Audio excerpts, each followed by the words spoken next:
Today I'm going to show you a twist on a Scottish classic, some shortbread, but today I'm flavouring it with lemon to make it a little bit fresher and lighter. Also, obviously it's going to be vegan, and normally it's very heavy on the butter. So there's only 3 ingredients in this. It is 285 grams of plain flour, 110 grams of white sugar, and 250 grams of this kind of harder, more butter-like spread. I'm using Stork. I use this at work and it works wonderfully, giving you that kind of crispiness that you want from a shortbread. So you don't want to use margarine for this. Okay, this is margarine, but you want to use this kind of more block consistency. Now on top of that, I'm using the zest of 1 lemon and also the juice of 1 lemon. So I'm just using a grater there to get the zest off. And when it comes to the juice, I'm just using a fork, but you do want to make sure that you don't want to get any pips in there.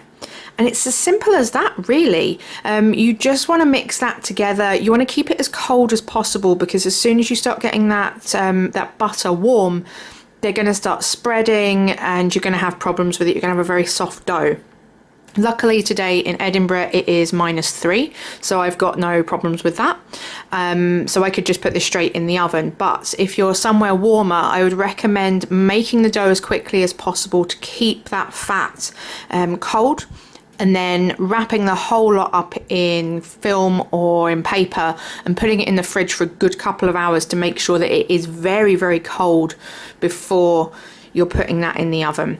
So when it comes to the butter there, I've just put it in cube by cube. I've not added it in one big lump because otherwise it's just going to take forever to incorporate. Now with this, you could put the whole lot into one big lump and that would make a huge amount of shortbread on its own. You can make it into bars, but today I'm making it into little rounds because I want to package this up and send this to someone. So I've made hundreds of these little things with this dough, and I've just put those little dots in the middle because it's kind of something that you assume is traditional. I don't know, but it makes it look pretty. Now that is 15 minutes later in a 200-degree oven, left to cool until they are completely cold, and that's them finished.